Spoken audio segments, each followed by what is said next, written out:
সীতাকুণ্ডে আলোচিত ইরা হত্যা মামলায় বাবু শেখের মৃত্যুদণ্ড।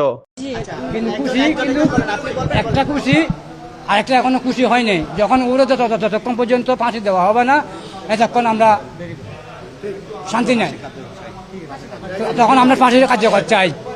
জি, এখন আমি খুশি আছি, ওর ফাঁসি দিছি। এখন আমি চাই ওর যত তাড়াতাড়ি ওর ফাঁসিটা কার্যকর হয়। চট্টগ্রামের সীতাকুণ্ডে দ্বিতীয় শ্রেণীর ছাত্রী জান্নাতুল নেসা ইরাকে অপহরণ ও হত্যা মামলায় একমাত্র আসামি বাবু শেখকে মৃত্যুর আদেশ দিয়েছে আদালত।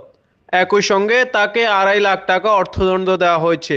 বৃহস্পতিবার 9 জুলাই চট্টগ্রামের নারী ও শিশু নির্যাতন দমন ট্রাইব্যুনাল 4 এর বিচারক জান্নাতুল ফেরদৌস আলোচিত এই মামলার রায় ঘোষণা করেন।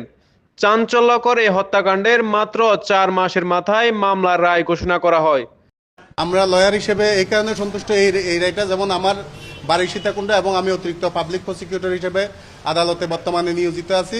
এবং আমার যখন এই যে এখানে আপনার যেই শিশুটিকে হত্যা করেছে এটা শুধুমাত্র এই শিশু বা শিশুর মা বাবা তারা কেঁদেছে ওরকম না, আমার মনে হয় আপনারা সহ পুরো জাতি এই বাচ্চাটার জন্য কান্না করেছে। এবং এই বাচ্চাটাকে ন্যায় বিচার পাওয়ার জন্য আমরা যতটুকু দরকার ছিল আমরা সর্বোচ্চটা আদালতকে এবং রাষ্ট্রপক্ষকে আমরা অ্যাসিস্ট করেছি এবং অ্যাসিস্ট করে আমরা সর্বোচ্চ শাস্তি নিশ্চিত করতে পেরেছি বলেই আমরা সন্তুষ্ট। আমাদের বর্তমান যেটা রায় দিয়েছে এটা আমরা রাষ্ট্রপক্ষ সন্তুষ্ট প্রকাশ করেছি, বাদীপক্ষ সন্তুষ্ট প্রকাশ করেছে। মামলার 300 প্যানেল করে 302 ধারায় মৃত্যুদণ্ড দিয়েছেন, 1 বছর সাজা দিয়েছেন, 1 লক্ষ টাকা জরিমানা করেছেন, অনাদায়ে 1 বছর সাজা দিয়েছেন। এবং নারী শিশু 7 ধারায় যাবজ্জীবন দিয়েছেন, 1 লক্ষ টাকা জরিমানা করেছেন, অনাদায়ে আরও 1 বছর সাজা দিয়েছেন সশ্রম সাজা। এবং 9-4 খ ধারায় 10 বছর সশ্রম সাজা দিয়েছেন, 50,000 টাকা জরিমানা করেছে, অনাদায়ে আরও 6 মাসের সশ্রম কারাদণ্ড দিয়েছেন। এই মামলা পর্যবেক্ষণে আমরা দেখি যে রাষ্ট্র যে জনগণের বাংলাদেশের মানুষের আকাঙ্ক্ষা যে অঘটনগুলো হয় পৈশাচিক নির্যাতন সেটাকে দমনের জন্য সর্বাত্মক ভূমিকা রেখেছেন। এবং আইন মন্ত্রণালয়, স্বরাষ্ট্র মন্ত্রণালয় থেকে শুরু করে প্রতিটা স্টেপে ওনারা আমাদেরকে এই রায়টা বাস্তবায়নের ক্ষেত্রে, এই সাক্ষীদের আনার ক্ষেত্রে, রাষ্ট্রীয় কর্মক্ষেত্রে আমাদেরকে সর্বোত্তম নির্দেশনা দিয়েছিলেন।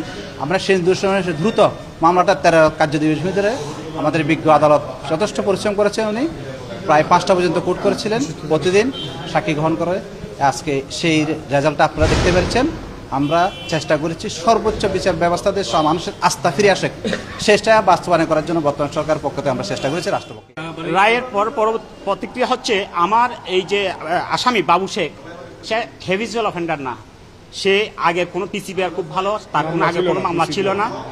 আমরা বিজ্ঞ আদালতের কাছে নিবেদন ছিল যেহেতু সে দোষ স্বীকার করছে, তার পরবর্তী আমরা কিছু সাজাকে কনসিডার করার জন্য বিজ্ঞ আদালতের আমার নিবেদন ছিল।